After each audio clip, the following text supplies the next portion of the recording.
After discussing the formula for the slope of the line, we can use it to generate something called point-slope form. And by the way, in the next few videos, we're going to study 3 different forms for the equation of the line.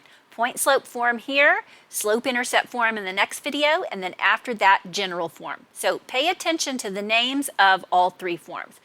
So for point-slope form, we're going to envision a line. I'll just put it in quadrant 1 for simplicity.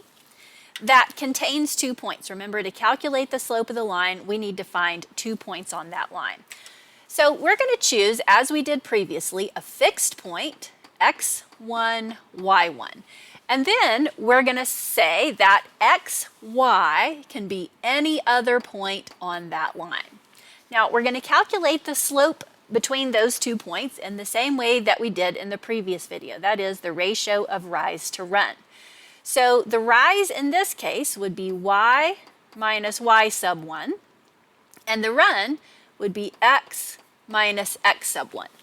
So if we put this together in our slope formula, we have m equals y minus y sub 1 over x minus x sub 1. The difference between this formula and our slope formula is simply the fact that we have, instead of y sub 2 here, we have y. Instead of x sub 2 here, we have x. Anytime you see a variable with a subscript in a mathematical formula, it represents a constant. So when we look at x and y, those are going to actually represent variables. That means that that point xy could be anywhere on this line. I could move it here, I could move it here, but my slope formula would still work. Now, if I multiply both sides of this equation by the denominator, this denominator is going to come up over here and join the m.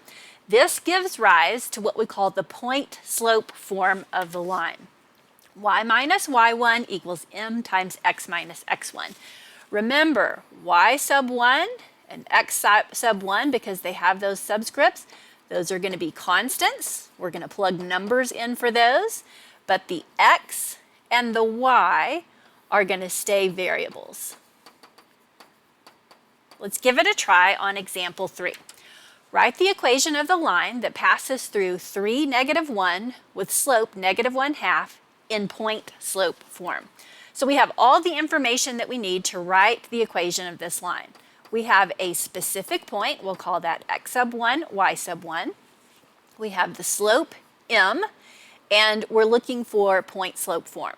So let's begin with the formula point-slope form.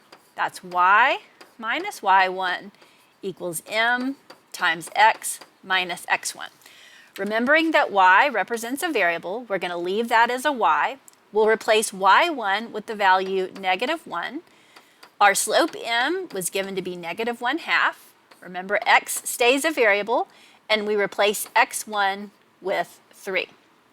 So if we clean it up just a little bit, we have y plus 1 equals negative 1/2 times x minus 3. So information that you need to write the equation of the entire line is a point and its slope.